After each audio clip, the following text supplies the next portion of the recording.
एक घर में 3 भाई और एक बहन थी। बड़ा और छोटा पढ़ने में बहुत तेज थे। उनके माँ बाप वैसे तो उन चारों से बेहद प्यार करते थे, मगर मझले बेटे से थोड़ा परेशान से थे। बड़ा बेटा पढ़ लिख कर डॉक्टर बन गया, छोटा भी पढ़ लिख कर इंजीनियर बन गया, मगर मझला बिल्कुल आवारा और गवार बन के ही रह गया। सबसे बड़े बेटे और सबसे छोटी बेटे की शादी हो गई और बहन ने लव मैरिज कर ली। बहन की शादी भी अच्छे घराने में हुई थी। आखिर उसके 2 भाई डॉक्टर और इंजीनियर जो थे, लेकिन मझले को कोई लड़की नहीं मिल रही थी। बाप भी परेशान था और माँ भी परेशान थी। बहन जब भी मायके आती सबसे पहले छोटे भाई और बड़े भैया से मिलती, मगर मझले से कम ही मिलती थी, क्योंकि वह न तो कुछ दे सकता था और न ही वह जल्दी घर पे मिलता था। वैसे वह दिहाड़ी मजदूरी करता था। पढ़ नहीं सका तो नौकरी कौन देता। मझले की शादी किए बिना पिताजी गुजर गए। माँ ने सोचा कहीं अब बंटवारे की बात न निकले, इसलिए अपने ही गांव से एक सीधी सादी लड़की से मझले की शादी करवा दी। शादी होते ही न जाने क्या हुआ कि मझला बड़े लगन से काम करने लगा। दोस्तों ने कहा, ए चंदू, आज अड्डे पे आना। चंदू ने कहा, आज नहीं, फिर कभी। दोस्त ने कहा, अरे तू शादी के बाद तो जैसे बीबी का गुलाम ही हो गया।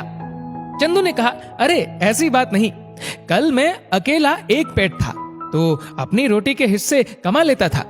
अब 2 पेट है आज, और कल 4 पेट हो सकते हैं। घर वाले मुझे नालायक कहते थे, मेरे लिए चलता था, मगर मेरी पत्नी मुझे कभी नालायक कहे तो मेरी मर्दानगी पर एक भद्दा गाली है, क्योंकि एक पत्नी के लिए उसका पति उसकी इज्जत और उम्मीद होता है।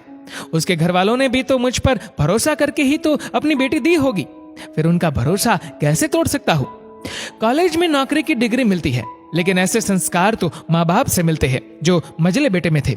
इधर घर पे बड़ा और छोटा भाई और उनकी पत्नियां मिलकर आपस में फैसला करते हैं कि जायदाद का बंटवारा हो जाए, क्योंकि हम दोनों लाखों कमाते हैं मगर मझला ना के बराबर कमाता है। लेकिन माँ मन ही मन मझले बेटे से बहुत प्यार करती थी और उसकी बहुत देखभाल भी करती थी, इसलिए वह बंटवारा नहीं चाहती थी। उसने बंटवारे के लिए दोनों बेटों को मना किया, लेकिन माँ के लाख मना करने पर भी बंटवारा की तारीख तय होती है। बहन भी आ जाती है, मगर चंदू है कि काम पे निकलने को बाहर जा रहा है।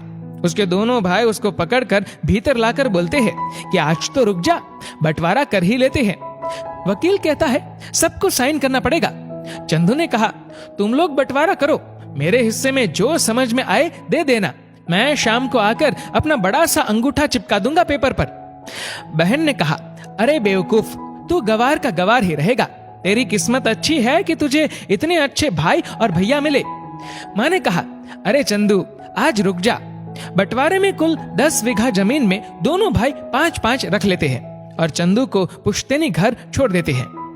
तभी चंदू जोर से चिल्लाता है, अरे फिर हमारी छुटकी का हिस्सा कौन सा है? दोनों भाई हंसकर बोलते हैं, अरे मूर्ख, बंटवारा भाइयों में होता है और बहनों के हिस्सों में सिर्फ उसका मायका ही है। चंदू ने कहा, ओ, शायद पढ़ा लिखा न होना भी मूर्खता ही है। ठीक है, आप दोनों ऐसा करो, मेरे हिस्से की वसीयत मेरी बहन छुटकी के नाम कर दो। दोनों भाई चकित होकर बोलते हैं, और तू? चंदू माँ की ओर देख के मुस्कुराते बोलता है, मेरे हिस्से में माँ है ना। फिर अपनी बीबी की ओर देखकर बोलता है मुस्कुरा के, क्यों चंदूनी जी, क्या मैंने गलत कहा? चंदूनी अपनी सांस से लिपट कर कहती है, इससे बड़ी वसीयत क्या होगी मेरे लिए कि मुझे माँ जैसी सासू मिली और बाप जैसा ख्याल रखने वाला पति। बस यही शब्द थे जिसने बंटवारे को सन्नाटे में बदल दिया। बहन दौड़कर अपने गवार भैया से गले लगकर रोते हुए कहती है कि माफ कर दो भैया मुझे, क्योंकि मैं समझ न सकी आपको। चंदू ने कहा, इस घर में तेरा भी उतना ही अधिकार है जितना हम सभी का। मेरे लिए तुम सब बहुत अजीज हो, चाहे पास रहो या दूर। माँ का चुनाव इसलिए किया ताकि तुम सब हमेशा मुझे याद आओ, क्योंकि ये वही कोख है जहां हमने 9 महीने गुजारे। माँ के साथ तुम्हारी यादों को भी मैं रख रहा हूँ। दोनों भाई दौड़कर मजले से गले मिलकर रोते रोते कहते हैं, आज तो तू सचमुच का बाबा लग रहा है। सबकी पलकों पे पानी ही पानी। सबने बंटवारे का फैसला त्याग दिया और सब एक साथ ही रहने लगते हैं।